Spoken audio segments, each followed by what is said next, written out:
Okay, well, I think we'll get started, and some people will maybe join us momentarily. Welcome, everyone, to tonight's webinar, which is an overview of DC's design review process. My name is Zachary Burt, and I'm the Community Outreach and Grants Manager. And tonight's webinar is sort of the part two to last week's webinar, which you can now see on YouTube. That was Historic Designation 101. And when I ended that presentation, I said, once a building is designated, that's where design review kicks in. So that's why we have Todd Jones from the DC Historic Preservation Office here tonight. Before we get started, for those of you who may be new to DCPL, we are Washington, DC's citywide nonprofit devoted to historic preservation, and we've been around since 1971.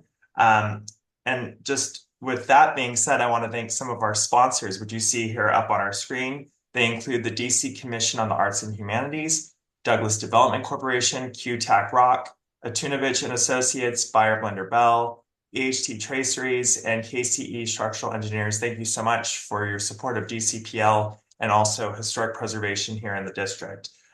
With that said, if you have any questions during tonight's webinar, please feel free to use the Q&A chat function at the bottom of your screen, or you can use also just the general comment box, and I will get to those and ask the questions for Todd and get the answers. So now that we've covered that, I'm excited to introduce Todd Jones.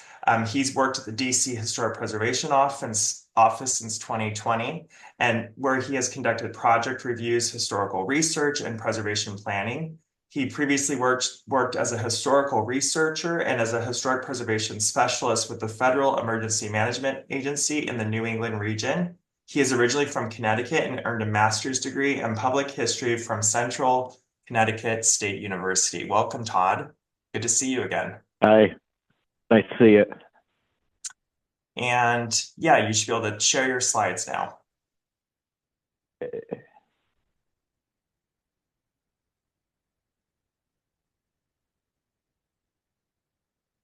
Okay, you seeing the slides okay? Yep. Perfect. You are good to go. Okay, great. So good evening. I'm Todd Jones with the DC Historic Preservation Office. First, I want to thank the DC Preservation League for hosting this event. Tonight, I'll be talking about the design review process. So this will include how our office reviews and approves building permits. It will also include when projects need to go to the Historic Preservation Review Board, as well as the U.S. Commission of Fine Arts. I'm expecting to speak for somewhere around 20-30 minutes, and I ask that you hold the question until the end, and there's going to be plenty of time for questions. Oh.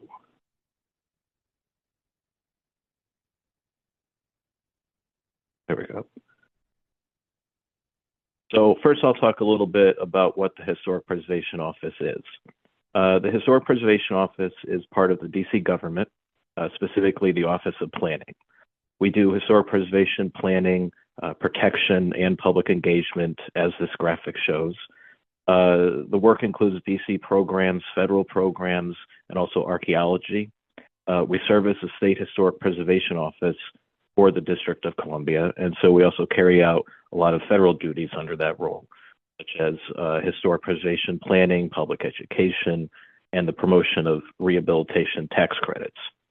We also serve as the staff of the Historic Preservation Review Board, or what they call the HPRB, which is the body that designates historic properties in DC. And properties can be added to the National Register of Historic Places and or the DC inventory. Sometimes properties are listed on their own, such as the National Cathedral or the Old Post Office. And sometimes they're listed as one of many properties that form a historic district, such as Capitol Hill or Anacostia or Cleveland Park. Once a property is listed, whether it's individually or as part of a district, then it comes under the review jurisdiction of our office. And when someone wants to change something about that property, then those changes will have to be reviewed by us. So that's what design review is. It's the managed change of historic properties. The goal of design review is to make sure changes made to historic properties are compatible with their historic character. I'll talk more about compatibility a little later, but basically it means that the work should harmonize with the historic character of the building or neighborhood. Now, the goal isn't accuracy to the point of colonial Williamsburg. We're not expecting people to live in a museum.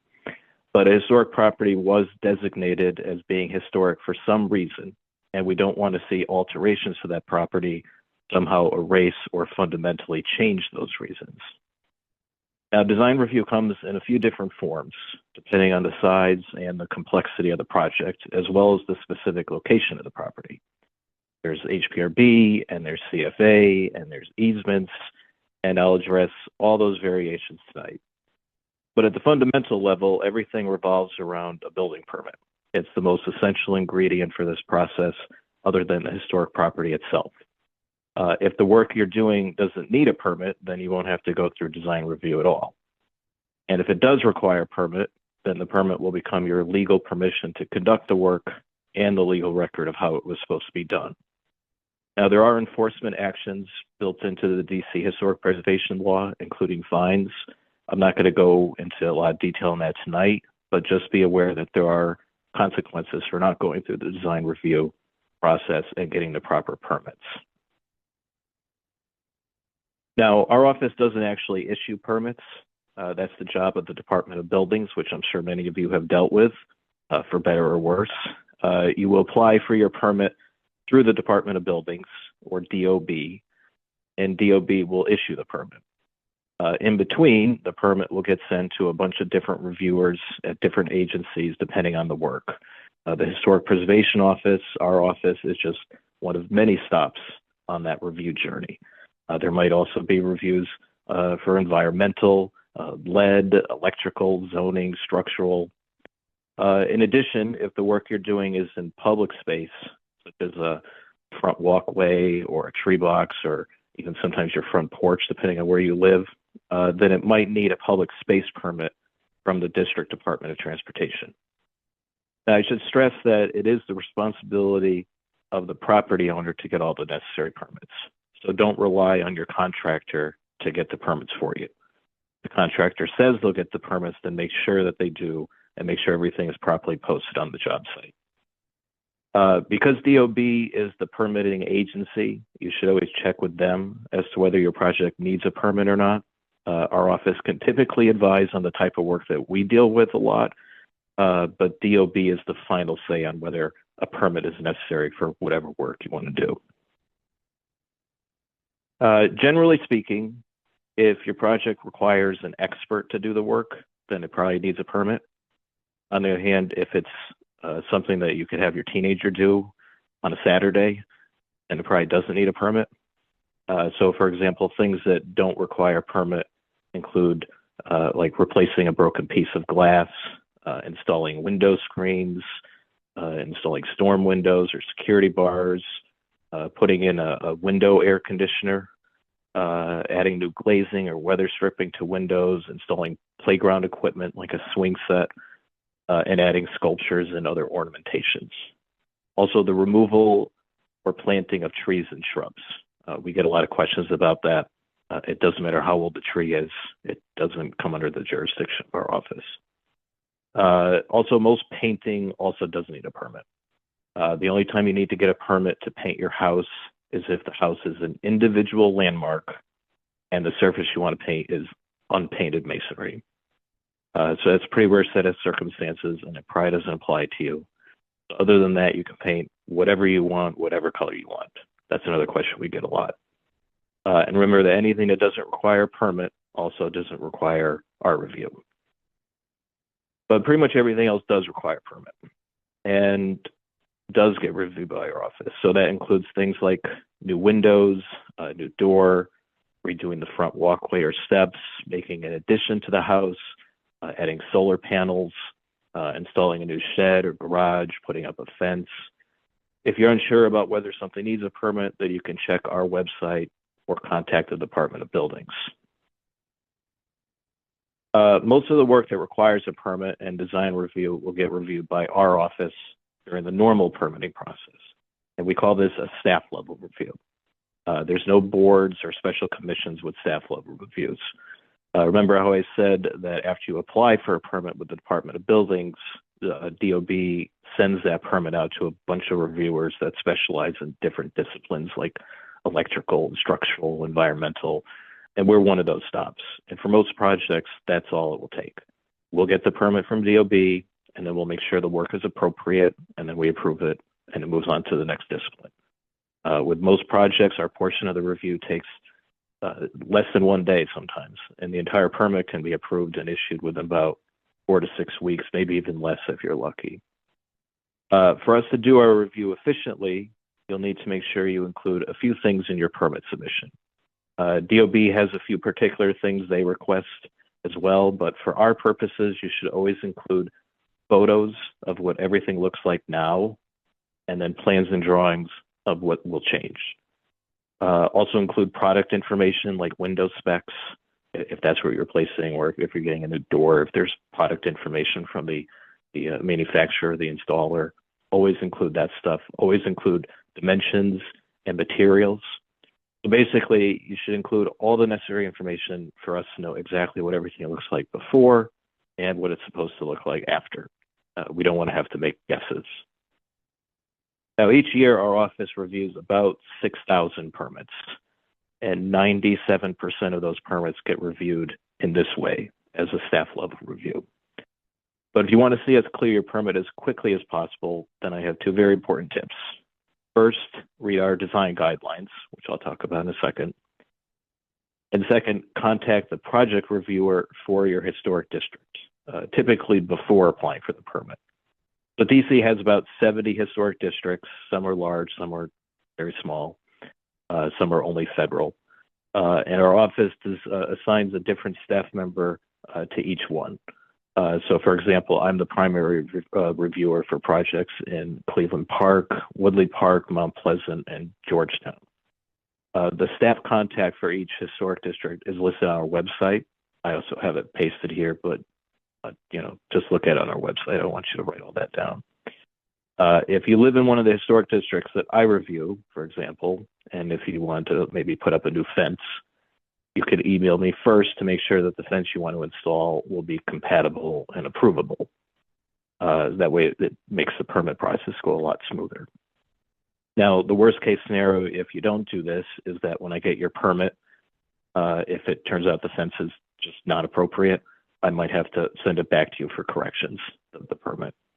We very, very, very rarely deny permits outright. We just continually ask for corrections until the work is right. So what exactly are we looking for? We review work according to our office's design guidelines. In the last slide, I recommended that you look at our design guidelines before applying for a permit. And I think our design guidelines are pretty well written and easy to understand. So you might be able to just look at the guidelines and get all your questions answered, and you'll never need to contact the staff reviewer. We look at the same guidelines when we review your permit. The guidelines are available on our website, and they're organized by topic.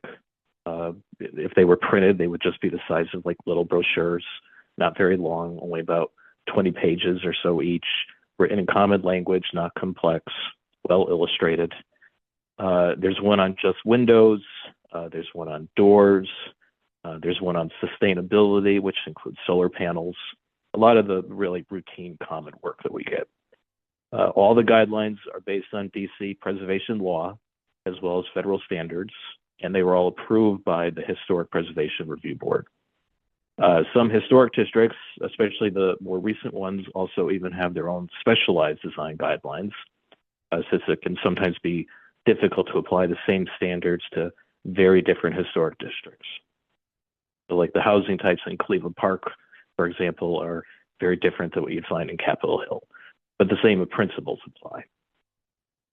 If you're replacing something, then we typically want to see the replacement match the existing. But matching really only applies to the appearance and not necessarily to the materials. So, for example, if you currently have a slate roof, ideally we'd like to see the replacement be slate, but we also approve synthetic slate, which can be significantly cheaper. Same with windows. We want the dimensions and design to match, but it's fine if you don't use wood. We also approve fiberglass, metal clad, aluminum, typically not vinyl, at least on the front of the house. And then if you're building something completely new, and so replacement isn't even an option, such as maybe a new garden shed or a rear deck or a new fence, then we would just want it to generally match the house and neighborhood. So it shouldn't stick out or draw attention to itself. If everything else in the historic district is made of brick and wood, then don't make a garden shed made of reflective steel. And then another thing to keep in mind is that we review everything on the outside of the house. It doesn't matter if the public can't see it, we still review work you do in the backyard. People ask about that all the time. However, we review work that's in the back, not visible to the public, much less strictly than what is visible to the public on the front. So staff level reviews account for 97% of the permits we approve. But what about the remaining 3%? That's what goes to the Historic Preservation Review Board, or the HPRB. These are the more complex projects that we aren't allowed to review at the staff level. This is also where design review tends to get a little more interesting and sometimes controversial. HPRB reviews things like new construction, very large additions, and anything else that will significantly impact the front of the building, such as filling in a porch or maybe sometimes even putting in a new entry or something. The HPRB is a 9-person board, although right now there are only 5 members, soon to be 7. They are all appointed by the mayor and approved by the council. Members are typically architects, historians, and archaeologists who all live in the District of Columbia. The HPRB reviews projects at meetings that are held monthly. Their monthly meeting for January is going to be tomorrow. The HPRB, they still consult the design guidelines that I talked about earlier, but the design guidelines, they're really intended for work that is more routine and consistent, where there isn't as much room for interpretation, hence why the board lets staff approve those things. But with the larger projects that have to go to the HPRB, sometimes it's hard to make guidelines that can apply every kind of situation and property. There's really no one-size-fits-all approach to making a compatible addition or a new building, for example. There are many different approaches. And so instead, the board works according to some general guiding principles of historic preservation that are based on the DC Historic Preservation Law, as well as federal standards. So I mentioned the word compatibility a few times tonight. That's what staff is looking for in staff level reviews and what the HPRB is looking for in board reviews. It's the foundation of the design review process to make sure changes done to historic properties are compatible with the character of that historic property, that they fit the context of why the property was even designated historic in the first place. Overall, the goal of design review and compatibility is to make sure whatever is new or different doesn't overpower the existing character of the area. So when you're walking around a historic neighborhood, there are certain things that tend to draw your attention. Maybe it's an unusual or special architectural feature or a focal point of some kind or an especially notable building. This would also include architectural details or features that are particularly common in a neighborhood to the point that they help define the neighborhood's identity. So examples of this would be diamond pane windows in Cleveland Park, front porches on row houses in Mount Pleasant, or federal architecture in Georgetown. It also applies to individual houses. So like imagine a great Victorian mansion with an ornately detailed front porch, gingerbread decorations, a turret, and an oval window. And now imagine if we took away that oval window and the turret and those gingerbread decorations and the ornately detailed front porch. Would it even be the same house anymore? Those features defined its character, and without those details, something is lost. In historic preservation jargon, we tend to call those special and notable things character-defining features. You can think of character-defining features in another way. If you were going to, on Halloween, dress up as a pirate, what would you need? Maybe a hook and an eye patch, a parrot on your shoulder. Or if you dress as a witch, you'd need maybe a pointy hat and broomstick. And those things are all clues that tell you what the costume is. It's the same thing with these character defining features. An open front porch is typically a character defining feature of a craftsman bungalow.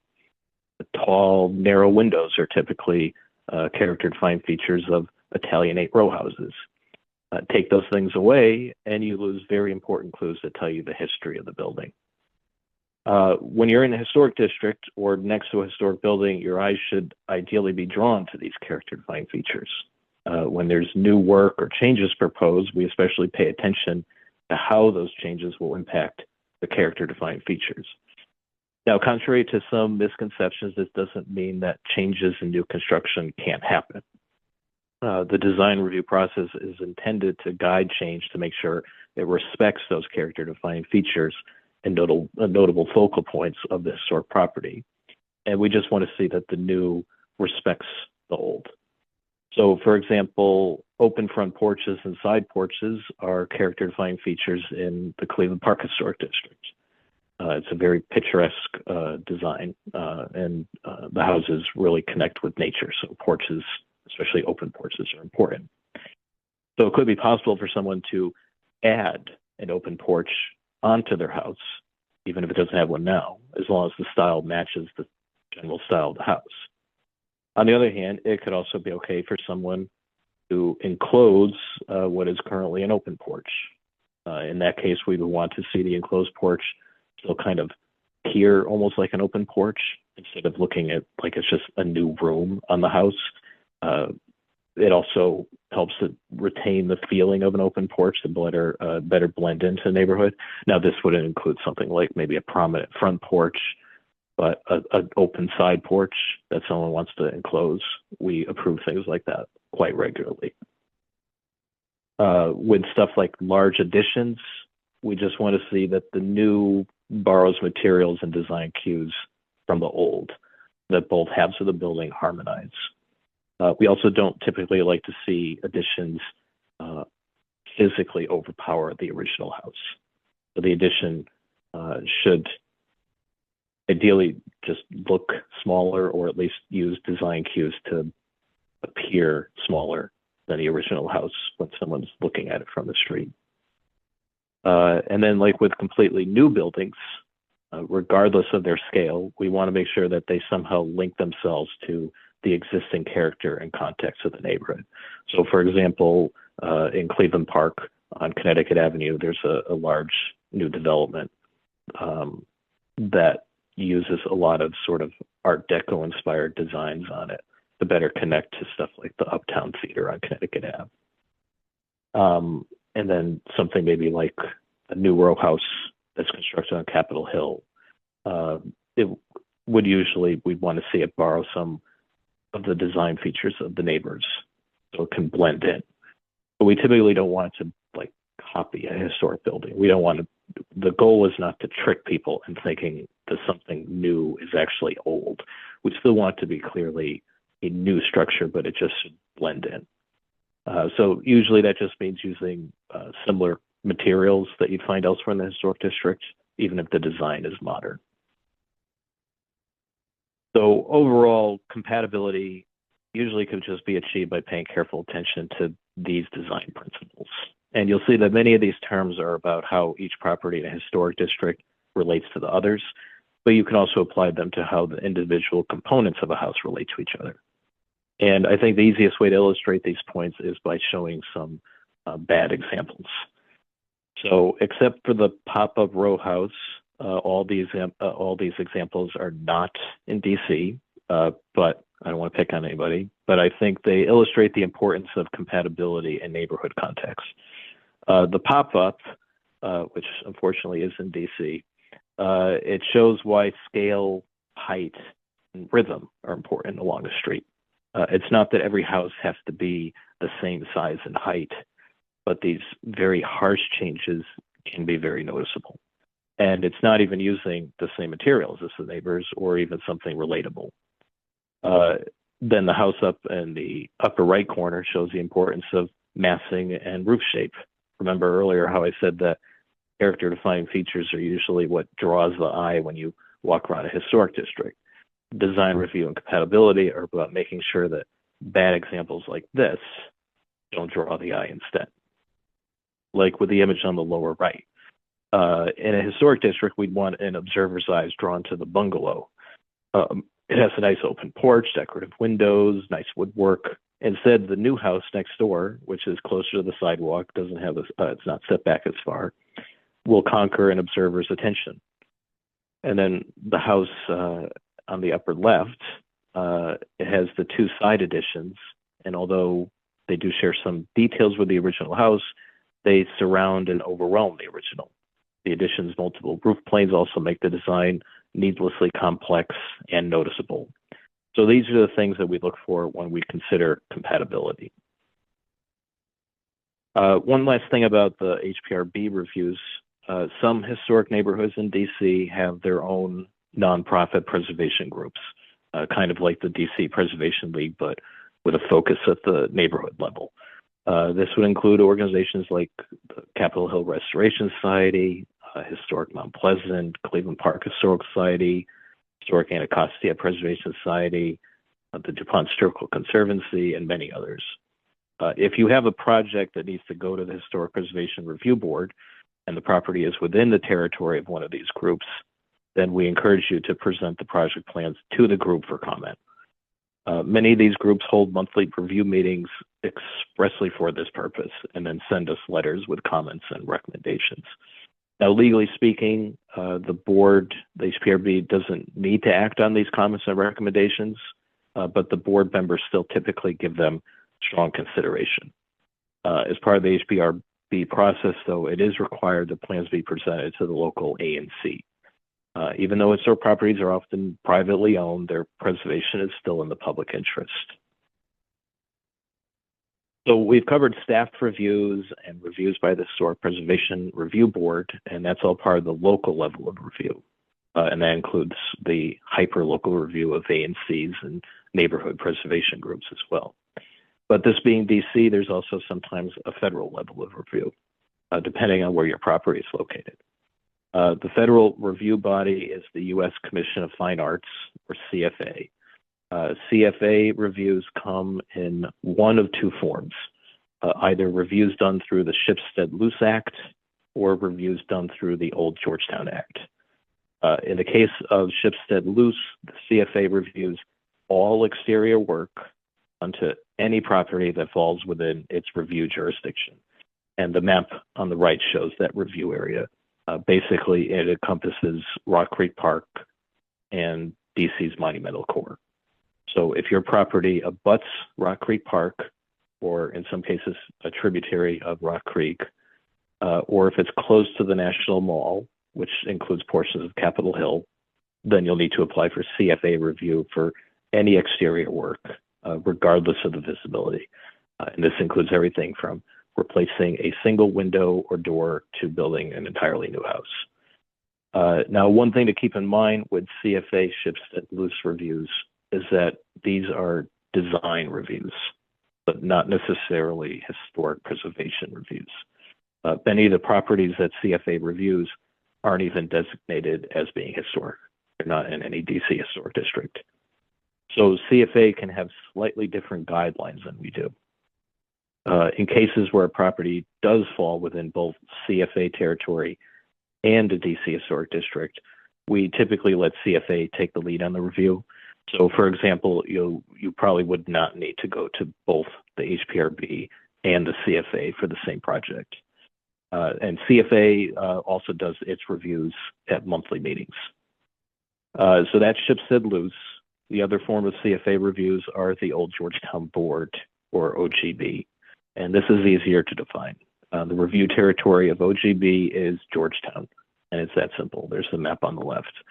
OGB review is a little different than the Shipstead-Luce review, though, even though both are done by CFA. The OGB review is a historic preservation review. In fact, it can be quite a strict historic preservation review. So, for example, OGB prefers only wood windows, while our office typically accepts alternative materials like fiberglass in other historic districts. OGB also only reviews exterior work that is visible to the public. either on the street or some alleys, typically named alleys. So if there is some work that you're doing and it's in Georgetown, but it's in the back of the house and nobody could ever see it, then it probably would not have to go to the Old Georgetown Board. Now, I admit when you throw in all these federal levels of review here, things can get a little more confusing. People always get confused. Even just every month we get so many people that the properties in Old GB, Old Georgetown, but they apply for ships that lose, or it's the other way around. And so it can be very confusing. And so I would suggest you probably contact our office first, unless you're already familiar with this process. There's a separate application process for the CFA compared to HPRB.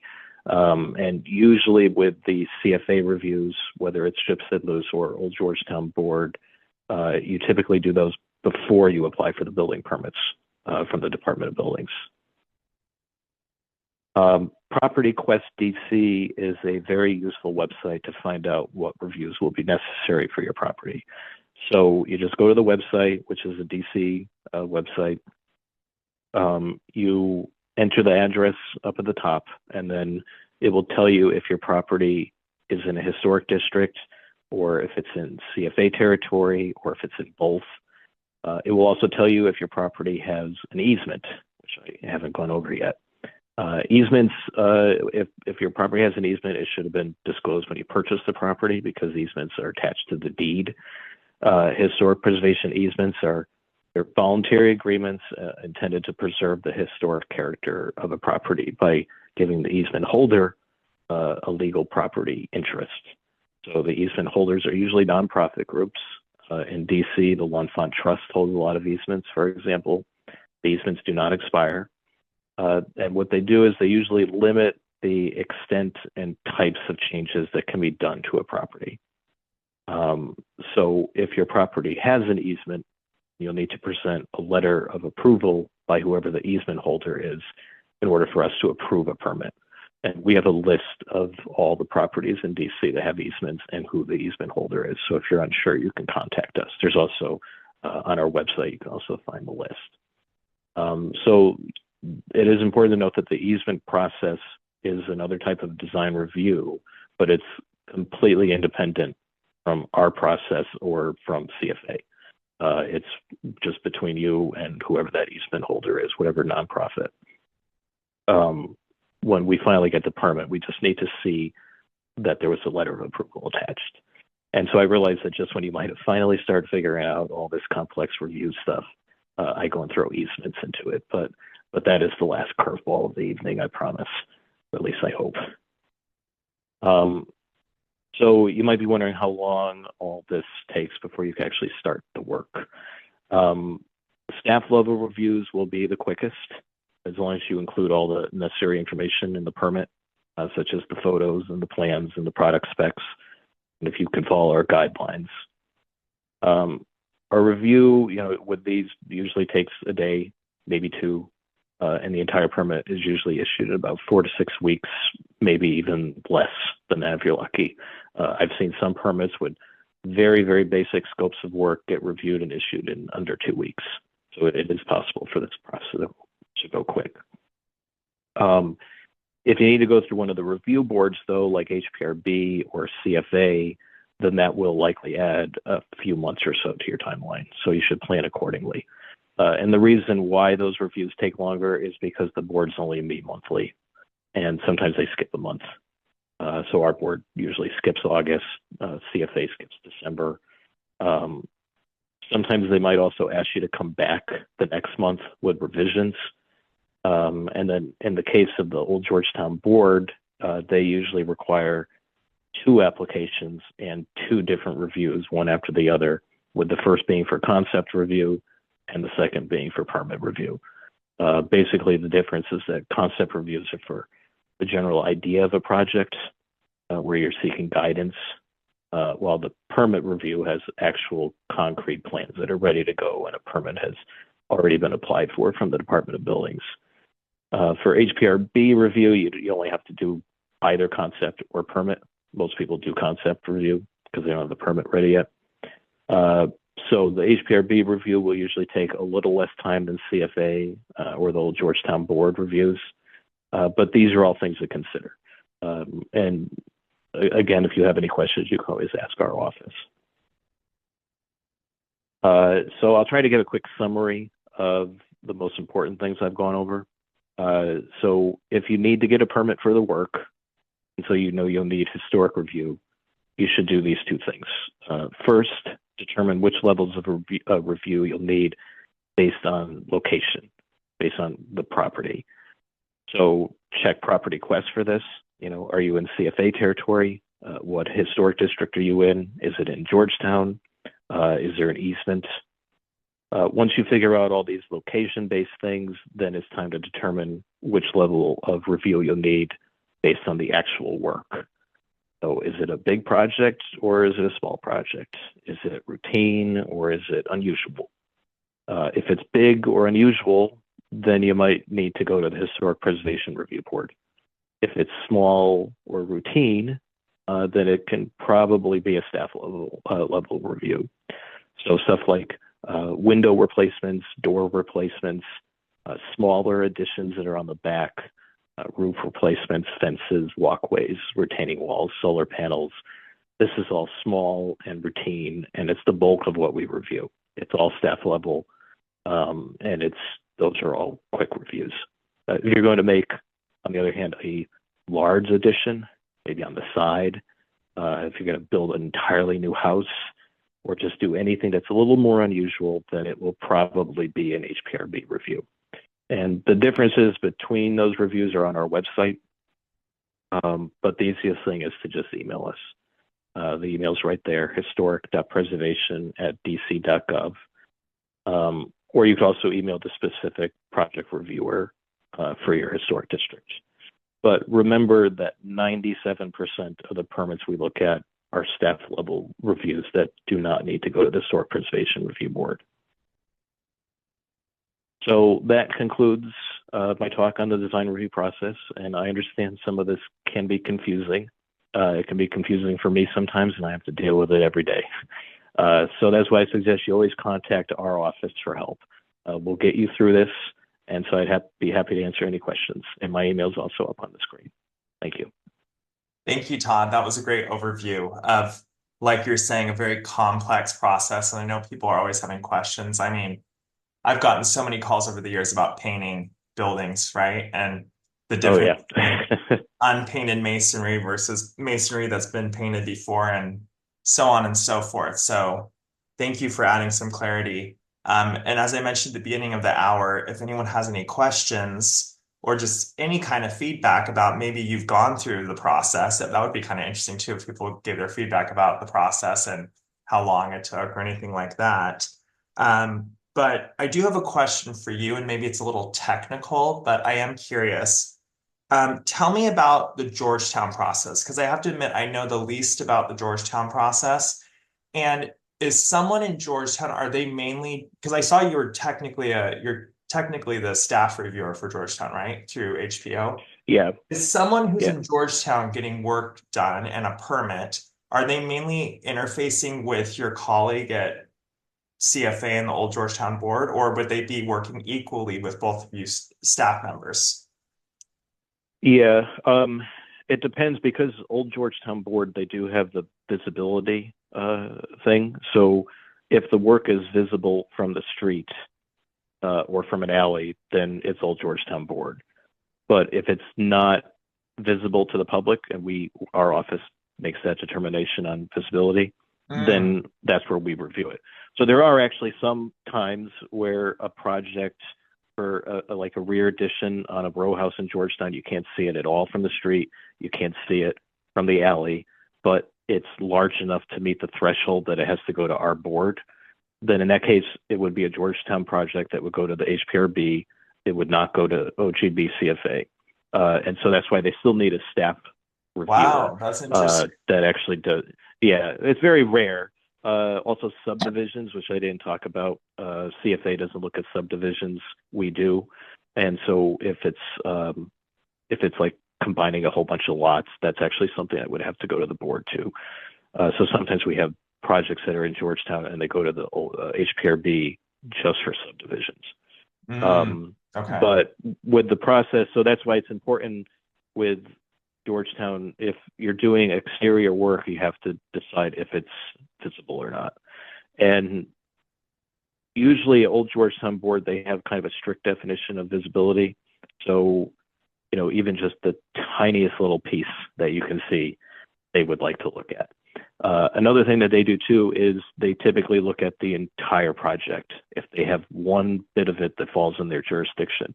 So for example, if there is a lot of work in the back that's not visible, but it's all part of the same project, and there is they're changing a window in the front, the Old Georgetown Board will look at all the work front and back because they consider it to be the same project. So the big thing is just when you have the work, if you have to apply for CFA review there for Old Georgetown Board, you have to talk to us to see if it's even visible, if you're unsure. And then if that is determined that it is a CFA project, usually we just let the Old Georgetown Board CFA staff kind of take the lead on the review. If it's a really notable project, like one of these big office to residential conversions that are happening in Georgetown right now, I'll usually be brought in on those meetings too, just because they want to have the DC perspective. But usually it's the Old Georgetown Board that will take the lead. And so you apply, there's a list of filing deadlines. So you usually have to apply about a month or so before the actual Old Georgetown Board meeting. Right. And there's an application form, and you still have to kind of put in all the same stuff you would put for the permit review through DOB. We want to see the plans, photos, specifications. It depends on whatever the work is. And then typically the Old Georgetown Board will reach out to you and they'll maybe ask for some corrections, just to make it easier to get it approved. It'll go to the Old Georgetown Board, and then this is where it can get a little more. There's always these processes are not they're not intuitive. But once the Old Georgetown Board, even if they approve of your project, it still has to go to the next meeting of the full Commission of Fine Arts to be sort of approved by them. So there's but usually that's only about a couple of weeks later. And then once that's all done, then you can go and apply for your permit. Okay. And I know that there was recently a workaround with that because CFA didn't have a commission. And I know that HPO and HPRB kind of had to fill in a little bit for that. But I know that's getting really into the weeds. And this fits into when I was talking about designation last week, how Georgetown is so unique, even though it's one of many historic districts. It's our only historic district created through a federal law versus the rest of them. So it really does stand out. But it's interesting to hear how there's actually a lot of collaboration between your office and CFA on these issues, more than I suspected, to be honest. Yeah, no, we talk a lot. And we share opinions on different projects too. So there is a lot of working together. Yeah, for sure. So one other question I have for you while you're here is I feel like windows are always something that preservationists are really interested in. And people that would make fun of preservationists, they would say you guys are obsessed with windows, but we all know why windows are so important to our buildings. Tell me kind of about, with windows, how much of it is usually approved at the staff level? And when do window issues when would that go to the board? Pretty much all windows just are staff level. Okay. Maybe the board will look at it if it's part of a larger project that so like if it's an addition, the board will look at the windows that are on the addition because it's all part of a larger project that they're looking at. But if you're just replacing windows that are already there with something else, then it's pretty much always a staff level. Okay. There is a way that it could possibly go to the board if the property owner really, really insists on putting in windows that don't go with our design guidelines, where we just, as staff, we just cannot approve it, but they insist like they want to do this. Then we sometimes will just bring those cases to the board and be like, well, see if you can convince the board. That's usually very rare because people don't want to go to the HDRB. It adds a lot of time. But that would be one of the rare circumstances. But for the most part, it's all staff level, and we just look at the design guidelines. For us, I mean, with the windows, we can be, well, if the windows are very unique and if they're on the front of the building, very prominent, that's where we're going to be a little more strict. But if they're windows that are on the back, no one else can see them. We're not as strict. And I find that we're also not as strict as the old Georgetown board. We're usually okay with any alternative materials. You don't have to always use wood, although usually wood would probably be better, last longer. I do think a lot of people, it's kind of sometimes a shame to see that a lot of people sometimes will replace wooden windows or an original wooden door because just like pieces of it are decayed. And all you have to do, like the rest of it is fine. Or all it needs is maybe not even replacement pieces, but just some weather stripping or even just some storm windows or something, and the windows will be fine. Because something people don't realize, I mean, a lot of these wooden doors and windows, I mean, they, in some cases, have been on the house for over 100 years, and they're absolutely fine. And all you have to do is just replace a few different pieces, and they'll last another 100 years easily. Also, if all you're doing is just replacing a couple pieces, you probably don't even need a permit because that's just considered routine repair, no permit necessary, which is another plus. It's always a shame to see people put in these like new replacement windows because a lot of times the replacement windows, they are not even designed to have pieces get replaced over time. When there's a problem, you have to replace the entire thing. And so, we do allow alternative materials, but think hard about it because you might be, if the windows have lasted for 100 years, maybe they're pretty good and you could still see them last another 100 years. And maybe I'm getting too many people to contact you guys, but I always say to people when they call me, I say, when in doubt, contact people like Todd because you guys are happy to give advice about materials and things like that. And it's going to save you a lot of time and effort later if you're going, if you're going down the wrong path and then you realize you're on the wrong path. So I think all of that is really well said. So I actually have another question. And by the way, on Windows, I wanted to tee it up too, because John Sander, who was with the NPS for years, and I like to say he's a window expert, he's going to be giving a webinar next week. So there's still time and space to sign up for that webinar. So just something to keep in mind to those who are on the call tonight. And that's next Thursday night. Okay, so someone had a question for you. They said, and I had a feeling this was going to come up. What if you are concerned that a house isn't being built as approved? For example, looks like it's higher than expected. Maybe they're adding another floor. Can you contact HBO to have them checked? So I knew something would come up about enforcement, and I'm sure you're not surprised either. Oh yeah, no, we get a lot of emails about enforcement cases. Usually it depends on what it is. I mean, sometimes we do get a lot of emails from people that are angry about what their neighbor's doing, but a lot of times their complaint has nothing to do with historic preservation. And so just make sure that if you're contacting us, make sure it's a historic preservation related thing. Otherwise, you probably should just contact the Department of Buildings. But it is important to know that the Department of Buildings is the agency that leads the enforcement process. We're involved, but they're the ones that typically lead it.